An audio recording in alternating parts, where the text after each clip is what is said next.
मित्रों, सनातन धर्म में हर रिश्ते की मर्यादा को निर्धारित किया गया है।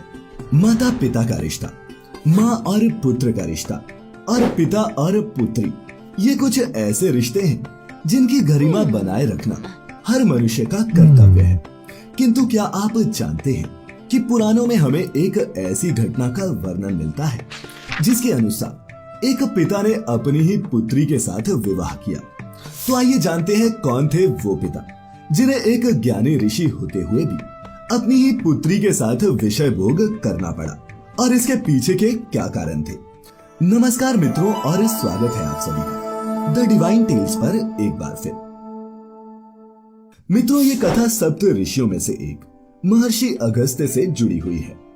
धर्म ग्रंथों में वर्णित इस पौराणिक कथा के अनुसार एक बार महर्षि अगस्त्य स्वर्ग लोक से यात्रा कर वापस लौट रहे थे।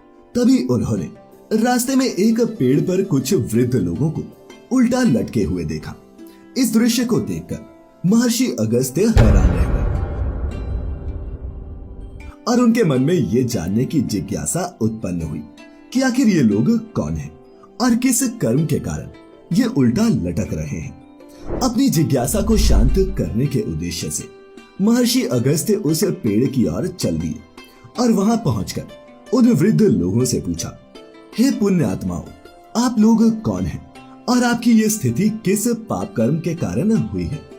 इस पर वो लोग उत्तर देते हुए बोले, हे वत्स, हम तुम्हारे पूर्वज अर्थात पितृ हैं और तुम्हें एक पुत्र की प्राप्ति हो, इसी मनोकामना के लिए इस पेड़ पर उल्टा लटक रहे हैं।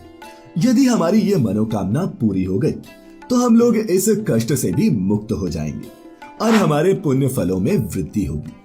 फिर हम सभी स्वर्ग की ओर अपनी यात्रा शुरू कर सकेंगे।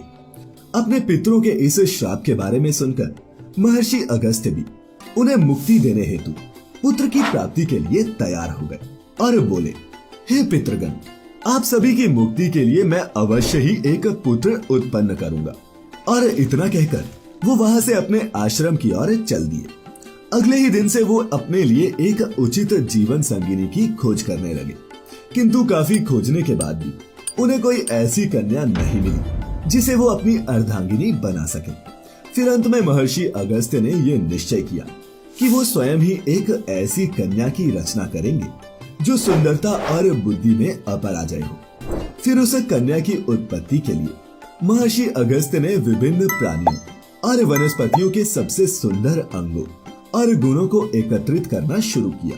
जैसे हिरनी से नेत्र लिए तो चीते से हृदय, शरीर की लचक के लिए दाढ़ के पेड़ का उपयोग किया तो गर्दन की रचना हंस से ली, पंखों से कोमलता और फूलों से सुगंध लेकर उसके बदन में डाली। और इस तरह ऋषि अगस्त्य अपनी कल्पना की रचना के काफी निकट पहुंच गए। तभी उनकी नजर विदर्भ राज्य के राजा पर पड़ी। विदर्भ के राजा अपनी पत्नी के संग भगवान के सामने पुत्र प्राप्ति की कामना कर रहे थे, क्योंकि वो अब तक निसंतान थे। ये देख अगस्त्य मुनि ने विचार किया कि क्यों ना मैं अपनी इस कन्या को वयस्क रूप ना देकर एक शिशु रूप दूं, ताकि उसका लालन पोषण करके इस राजा की भी कामना पूरी हो सके। फलस्वरूप उस कन्या की उत्पत्ति शिशु रूप में हुई, क्योंकि उस कन्या की उत्पत्ति में बहुत से प्राणियों और पेड़ पौधों की हानि हुई थी। इसीलिए इस कन्या का नाम लोपामुद्रा रखा गया। मित्रों, आपको बता दूं कि लोपा का अर्थ हानि और मुद्रा का अर्थ शरीर होता है।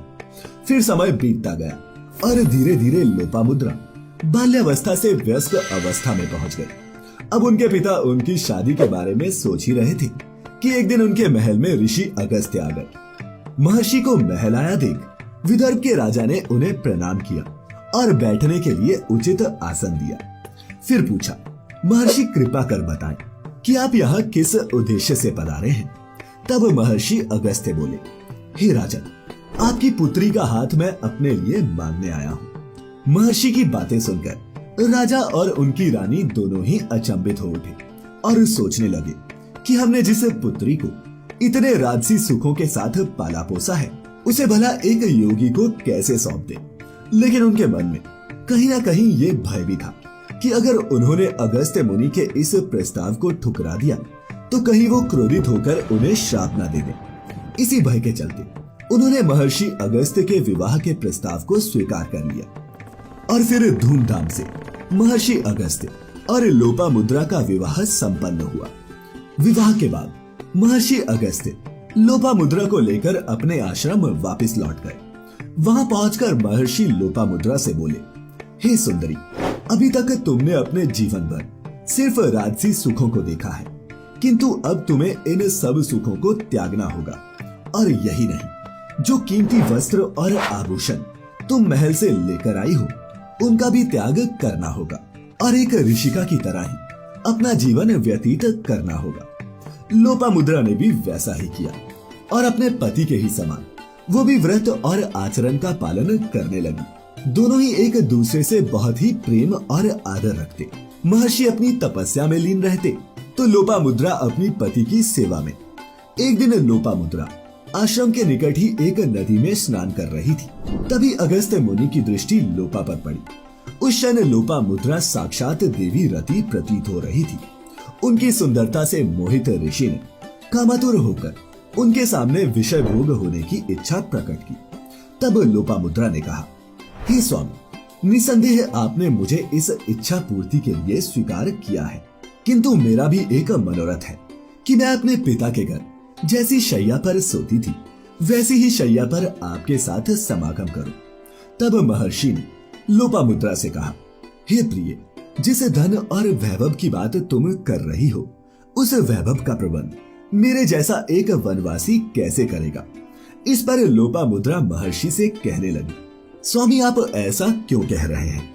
यदि आप चाहें तो अपने तपोबल के प्रभाव से इस संसार के सारे धन को अपने अधीन रखने की क्षमता रखते हैं।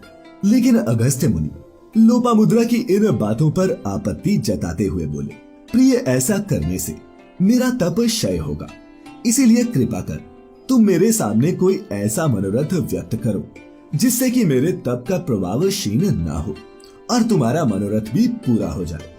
परंतु लोपामुद्रा नहीं मानी और ये हटकर बैठी कि समागम तो वो राजसी वैभव के साथ ही करेगी। अंत में हार मानकर महर्षि भी लोपामुद्रा की इस इच्छा को पूर्ण करने के लिए निकल पड़े और उस समय के पृथ्वी पर सबसे धनी शासक दानवराज इत्वल के पास पहुंचे। उन्होंने अपना मनोरथ राजा इत्वल के सामने व्यक्त किया।